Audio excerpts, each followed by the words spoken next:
and I thought this was as good as I was going to get. I just want to show you that that's not the case. So this is from earlier this year. I don't even want to press the button, it's disgusting. You ready?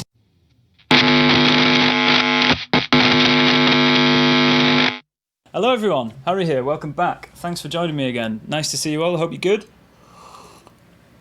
Right, it's January. Technically, January the 2nd when I'm filming this. And I wanted to just do a quick reflection video of 2020, basically. 2020 was good for me. I have made more music this past year than I probably ever have at any other point in my life. I've done more work for other people than I ever have. I'm so much happier with my work and with my writing and with everything than I ever have been before in my life. And I know a lot of people are pretty down on 2020, but it's been pretty good to me, so I'm quite happy, really. So the first big thing about 2020, May 17th, my birthday, I uploaded my first video. It's awful, and yeah, all of the videos from around that time are quite embarrassing for me to watch back, really, but you guys seem to enjoy it. I've had lots of feedback, and I've now got quite a few subscribers, and things are going well, so thank you very much, everybody. I really appreciate it, and I really enjoy doing YouTube. I absolutely love it. It's something that I find as a bit of a release and a bit of a stress relief, sitting up here and doing this. I'm not a massively extroverted person, and I feel like this is a really nice way for me to communicate with people. Jesus, I'm 30 years old. That's quite sad. Moving on. This is a mix I did not even that long ago, like start of 2020 kind of time. I've never released this, it was just a demo, and I'm glad that I didn't release it because it sounds like shit. But when I was mixing this, I was at a wall in my production, and I know you'll all know what I mean, where you just get to a point where you just can't seem to get things sounding any better. Now, I was at this wall for probably about a year, and I thought this was as good as I was going to get. I just want to show you that that's not the case. So this is from earlier this year. I don't even want to press the button, it's disgusting. You ready?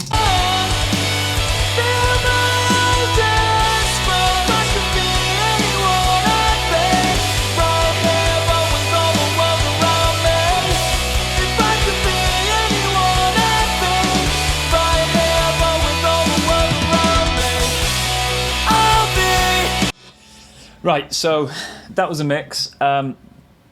It's definitely a mix. I remember when I did this mix, I was really happy with it for a couple of reasons. I thought the bass sounded pretty good. I've got it sat quite nice.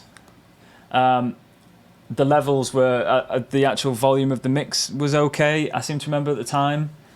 I can't remember. But I remember thinking this was okay, essentially. Also, another thing to note is that it's not organised very well. I've got empty tracks at the back end down here that aren't doing anything, that are muted. I obviously didn't know how to use Reaper's pan feature because that is bollocks. I was using a load of just free plugins. There's not even any decent plugins on here. Right, okay, so that's where I was earlier in the year. And this is the progress I've made to now. Put me in a box, I'll show you how it comes into. I think we can make it. We don't wanna break it. At least until the day is done. Put me in a box, I'll show you how. All the time, I don't want to mistake it. You know I can take it. So make sure you're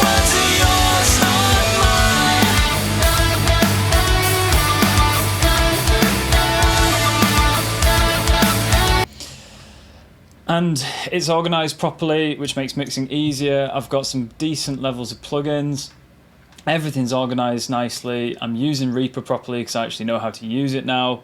What a difference a year makes. And I hope that's a little bit inspirational to any of you that are having a bit of a tough time up against the wall at the moment, because there's only like one or two things that clicked for me this year that has taken me from that first mix you heard to here. In a box, I'll show you. I'm not claiming this is a good mix, by the way. There's still a lot for me to do.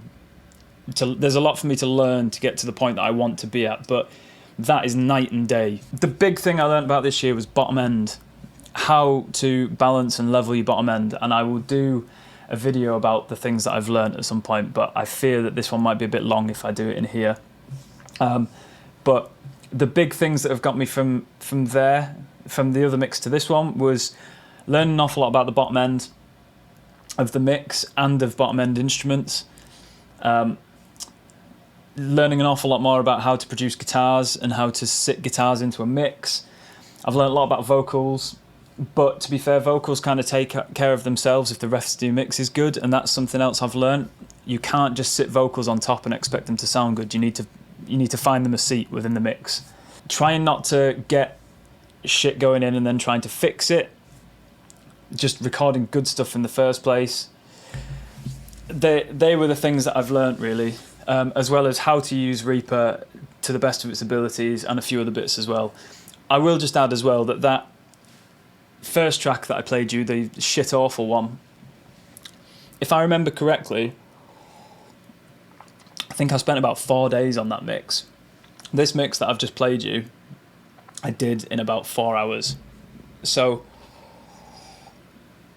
it's not just quality, it's quantity that's increased as well. My mistakes that I've made this year: buying plugins, hoping that they're going to make your mix better. I've actually done a video about that, which was probably out before this one.